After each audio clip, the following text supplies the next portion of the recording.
The suspense has been building. The buzz has been buzzing. Have you noticed it too? I didn't really know it until I attended the AV team meeting last Monday, our regular time to meet. And someone mentioned that they had been sitting on the edge of their seat, waiting for this part 2 of the sermon. It takes courage to pivot. Who knew? I offered part 1 a few Sundays ago. Now, I would call this a series, but I'm afraid the word series might be a little triggering for us today, so I'll call it the sequel. And now, at last, the suspense can subside. I do need to do a quick recap of part 1 in order for us all to be part of the conversation. So my foundational point in the first sermon is that cultivating courage is absolutely necessary in the time that we are in. I don't think I need to restate the obvious. We are living in a moment when so much is at stake. In encountering such a moment as this, courage might actually not be our first choice. Retreat, relinquishment, ruminating, resentment, and maybe even reclining might actually be among our preferred choices, right? In some of the conversation that I had after part 1 of the sermon, someone wanted to discuss my point that there are no exceptions because of age. No matter how young or old you are, we are in this time together. Since so much is at stake, we all need to find the courage to face it. Someone asked me, what about age? I'm 72. I think she was trying to slither out of any responsibility. Maybe, not quite. But I didn't say it then, but I'm going to say it now. It might actually be because of one's elder status that we do engage. The best that we can in this time, because this is part of our legacy to future generations. How we respond now is so important and such an important part of our legacy. Some of you heard me quote my friend Parker Palmer, his responses to such musing, and Parker is in his 80s now. He said, it's unfair to lay all responsibility for the future on the younger generation. After all, the problems they face are partly due to the fact that we, their elders, screwed up. Worse still, it's not true that the young alone are in charge of what comes next. We, young and old, together hold the future in our hands. I don't think we can just sit idle right now. It's not a time to just merely pass the baton on to someone else. This is not a time to say, wake me up when it's over. Because more than ever, we need to be awake and engaged. I do believe that religion should be that consistent wake-up call, calling us to awake in the moment that we are in, evoking in us a deeper consciousness of our interrelatedness and our mutual responsibility for what is and what can be. Sure, our religion should provide us some comfort. Yet, religion should not numb us to the realities of this moment. Sure, retreat, resignation, resentment, ruminating, and even reclining are choices that we could make, and so many have. But the times that we are in, I hope, require us to feel this broader calling that was captured in the words by Vincent Silliman, the Unitarian minister, poet, and hymn writer, that were included in this responsive reading that Adris led us in this morning. He wrote, "Let religion be to us life and joy. Let it be a voice of renewing challenge to the best we have and may be. Let it be a call to generous action. Let religion be to us dissatisfaction with things that are, which bids us to serve more eagerly the true and the right, and let it be the sorrow that opens for us the way of sympathy, understanding, and service to suffering humanity." That is not retreat. That is not resignation. It's not even reclining. It is a call to action, a wake-up call. Such a wake-up call requires that we have courage. Brené Brown defines courage as an inner strength and a level of commitment. And I would add that courage is also a collective strength and a collective commitment. It takes courage to acknowledge that we might not feel up to the task of our time. It takes courage to say we are overwhelmed by this moment that we are in. We'll find that we're not alone with any of those feelings or reactions. Yet the care for ourselves and our world that lures us here to this sanctuary or to view this service means that we are at least willing to show up for one another and for our world. Sometimes we need to draw upon one another's courage more than our own.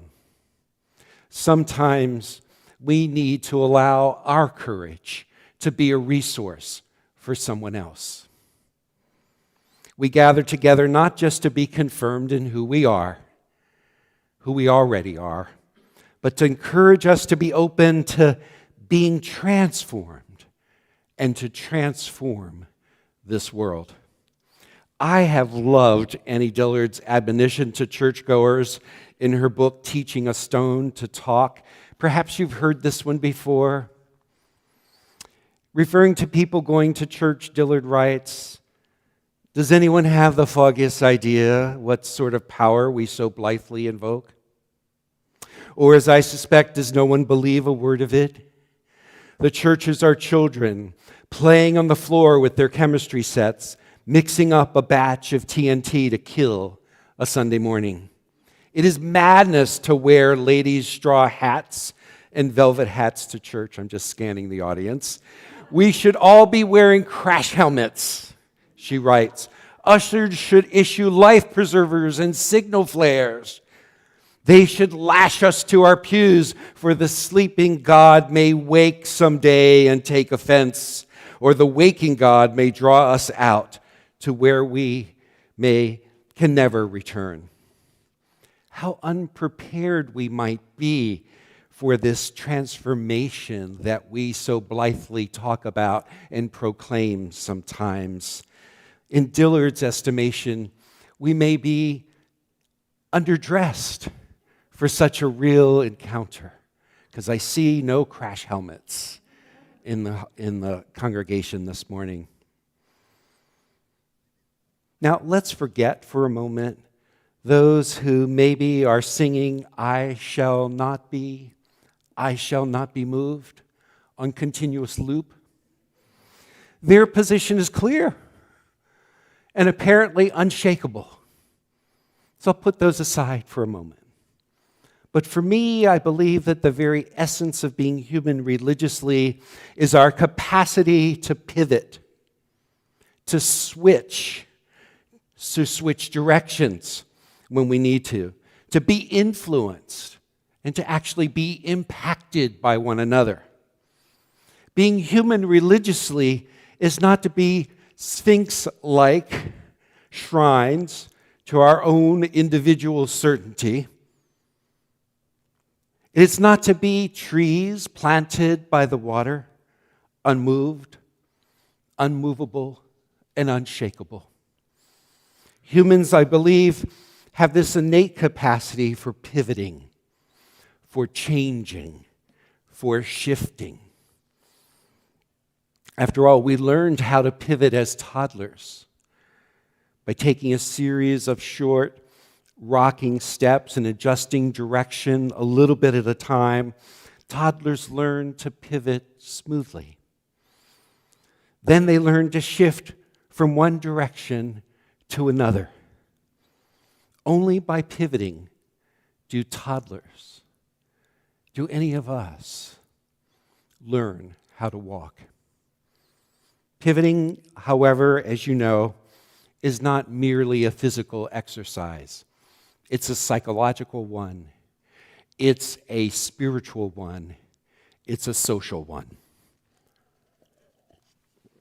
This is why I've liked the insights from Shawn Ginwright's book, The Four Pivots, Reimagining Justice, Reimagining Ourselves, because he reclaims that capacity that we all have to pivot if we are to truly engage the deep changes that are so needed in our time.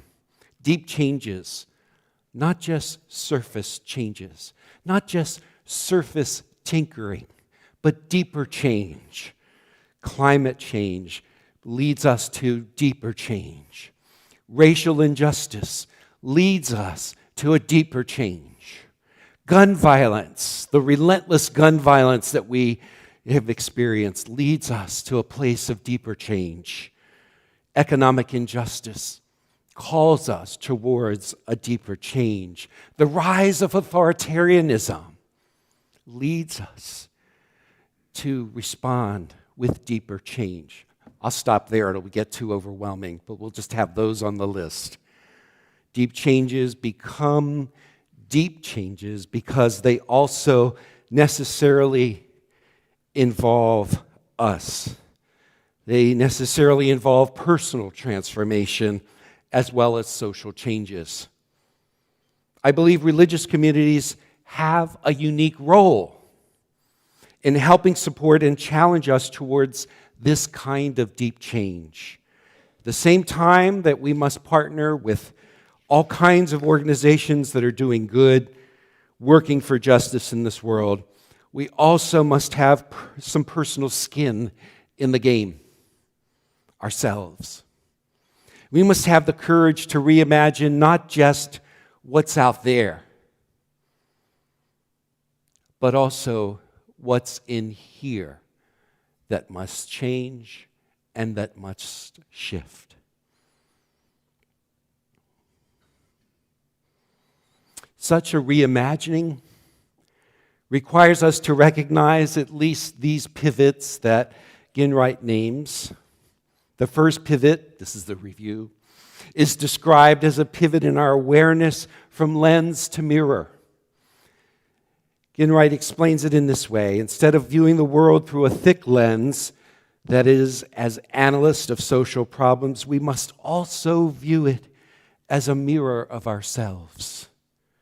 This involves the practice of self-reflection and exploration of who we are as individuals and how we contribute to the world we wish to create. This exposes our tendency to sometimes look out there rather than also in here in order to address some of the issues that require the deeper change of our time. The practice of deeper reflection, which Ginwright calls mirror work, goes hand in hand with deep social change, the kind of change that we need now. We have to acknowledge our own part, our own complicity with the big challenges of our time, like racism, climate emergency, growing social and economic inequality, gun violence, and the erosion of a compelling meaning. Change isn't going to happen or even be sustained unless we also, along with the structural and social changes that we involve ourselves in, also alongside that do the personal change that we need to do as well. Does that make sense to you? Yes? No? Maybe? Okay. All right. It's a both and, in other words. It's not enough to say it's all out there, since we have the courage to pivot in here as well. The second pivot, Ginwright proposes to pivot towards connection from transactional to transformational. This is a radical shift in the kind of world that we tend to live in. Oftentimes in our social change work even, there can be this embedded or implicit rule, what can you do for me? Or what do I want you to do? And that's only part of the path forward. It's a part, but it's only part of the path forward. We also need to ask what Ginwright calls the right first question. What do we want to become? What do we want to become? In other words, we have to be implicated in the kind of change that we want to see. And now for the third pivot. Drum roll, please.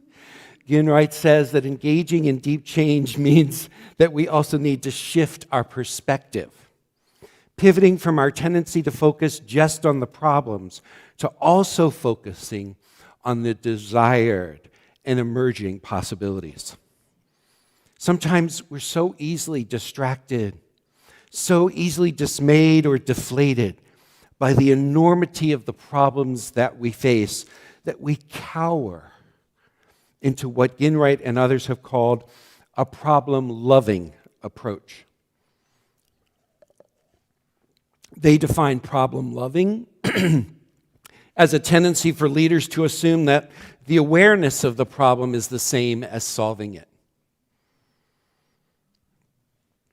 The myth of problem-loving is that knowledge of the problem is all we need to solve it. We think that we're sometimes fixing the problem by understanding how bad the problem is. We love the problem. We acknowledge so much because we acknowledge what the problem is. But that, again, is not enough. The problem with problem-loving is that we can become so satisfied with the discussing of the problem that we become uncomfortable with imagining the solutions. In the midst of a relentless problem-loving conversation, I often like to ask the question, what would you like to see happen? Now, it's a kind of annoying and disruptive question to ask sometimes because it moves us from that to a temporary place of discomfort in our problem-loving approaches sometimes. We all know, however, that misery loves company. And I'm with Henry David Thoreau, who said, if misery loves company, misery has company enough. So I'll keep asking the question, what would you like to see happen? What would you like to see happen? I'm drilling that in you so that maybe it'll be somewhat contagious. I think sometimes shifting the conversations can be a great way for us to do the deeper kind of work that sometimes we might avoid. Ginwright points out how our language often reinforces our problem-loving tendency. He encourages us to pay attention to the terms or the language that we often use in our justice work. For example, he asked his students to pick a social problem that they really had some passion about. And he noticed that his students often used words like these to describe it: resist, defend, disrupt, demand, fight, struggle, confront, destroy, deconstruct, or similar words. All great words, all that have their place, but it's a certain kind of mindset that he became aware of. And so then he asked them to experiment and kind of taking on another lens. And rather than using these words, to try some different words like these to describe their concern. Reimagine, dream, discover, create, design, play, invent, visualize, build. You can try this now or sometime this week with something that you really care about. Instead of focusing on just what you're against, try, even if just temporarily, try to talk about what you are for as well. So take gun violence, for example. We know we are against the relentlessness of that violence, insensitive, tragic kind of violence. But what are we for? How would we give voice to and articulate what we are for? For a world that perhaps allows people to feel more supported rather than acting out some of their anger in these horrendous ways. For a world in which we don't need as many weapons. For a world that can support the kind of peaceful resolution, the kind of social supports, the kind of peaceful relationships. That orients us in a different way. A world that teaches even young children ways to resolve conflict. A world that diminishes the production of guns in order to put its energy into more direct and peaceful methods with one another. Do you get a sense of what I'm saying here? That we can certainly focus on the problem as a part of it, but we also get energized, I think, when we're able to articulate what is it that we want to see. And that can oftentimes mobilize us in some different directions than if we're only focusing on the problem itself. I often feel that there are enough Eeyores in any conversation. Eeyores are when someone like Winnie the Pooh says, "Lovely day, isn't it?" would be quick to reply in true Eeyore fashion, "If it is a good morning," which I doubt. Ginwright points out that we can never achieve what we want simply by pointing out what we don't want. To rather than fall into the sinkhole of problem loving by the endless chorus of "ain't it awful," we can begin conversations to articulate as well, what if we, or how might we? Ready for the fourth pivot? Yes? No? Okay. Yeah, okay. The fourth pivot is one that allows us to be more present to ourselves, to one another, and to this world. Ginwright asserts that we need to divest from our addiction to frenzy to find a calmer, gentler, and more productive flow state. Another way to say this is we really are to bring about the deep changes that our world needs right now, we must not burn ourselves out in the meantime. If we're burned out, if we overload ourselves, if we try to do too many things all at once, we probably might not be able to bring about any earthly good. This flow state has been known by artists and athletes, described often as being in the zone, that place where creativity and energy can sometimes be contagious. It's the ability to be absorbed and to be focused. It's an ability to be captivated by our passion and our concern. One way to embody the flow is rather than give into the tendency in our rapid-paced, quick-fix culture by asking such things as, can this be completed sooner? And usually there's attached to it an unreasonable kind of timeline. We could change the pace by asking instead, how might we complete this with deeper meaning, deeper purpose, and intentionality?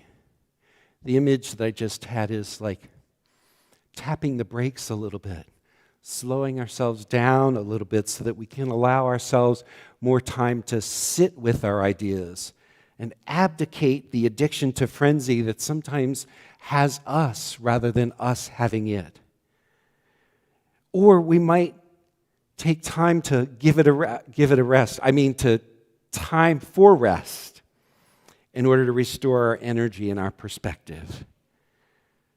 In weaning ourselves from the hustle and frenzy that often takes over, we might actually find time to discern individually and collectively where are we most authentically called to make a difference? What is ours to do? Where can we make the most impact? Rather than diverting our energies in so many different directions at once, allow ourselves to clarify through asking questions like that, to clarify, to hone, and to focus that energy in powerful and impactful ways. Ginwright passes on the wisdom from Howard Thurman, which I like so much. Thurman says, "Don't ask what the world needs. Ask what makes you come alive and go do it. Because what the world needs is people who have come alive."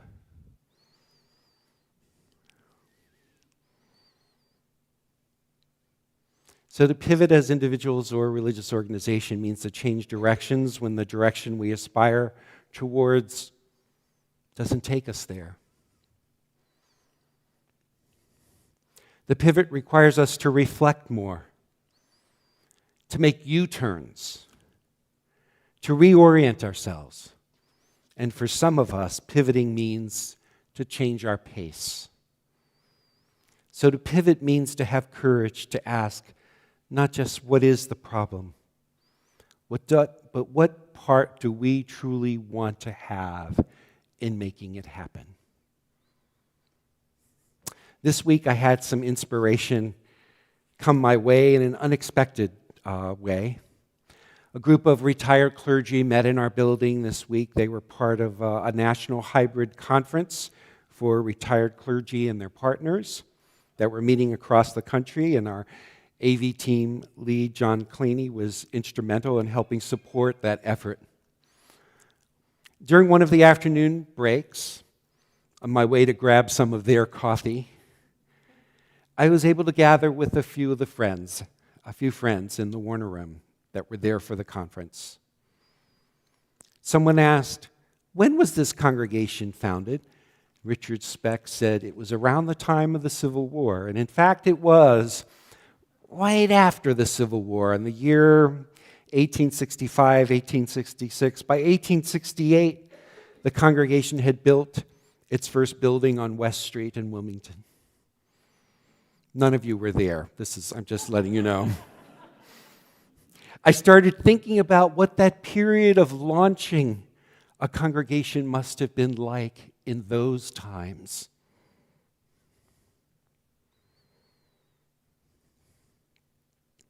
During a time when this country had been torn apart and fatally polarized.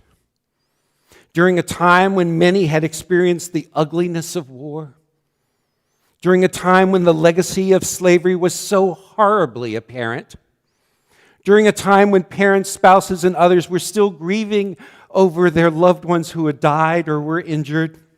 During a time when newly freed enslaved people grasping for whatever faith and freedom they had or could actually find. During a time, 1865, when the President Lincoln of the United States had just been assassinated. In the midst of all of this and more, there was a courageous group of people that dared to create a Unitarian congregation in the city of Wilmington. Rather than retreat, relinquish, ruminate, resent, or recline, there was a spirit that inspired a group of people, our congregation's ancestors, to pivot from despair to hope, from grief to resolution, from retreat to engagement. And I hope you can actually feel that through line that connects us to their relentless courage. I hope that you can feel their expanded perspective that allowed them to look forward and not back. for the impetus of what they needed to do in the moment that they were in. May we be continually inspired by their capacity to pivot and their courage.